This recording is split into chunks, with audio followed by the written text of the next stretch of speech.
തേൻകിനിയും തെന്നലായി നിന്നരികെ വന്നു ഞാൻ.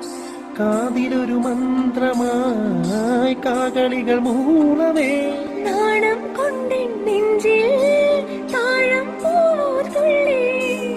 ആരും കേൾക്കാതുള്ളിൽ മാടത്താവോ കൊഞ്ചി. ആലോലം കിളിമുത്തേവാതിരാവിലൊരമ്പിളിയാ. ചെമ്പൂവേ പൂവേ നിറമാറത്തെ ചെണ്ടേലൊരു വണ്ടുണ്ടോ.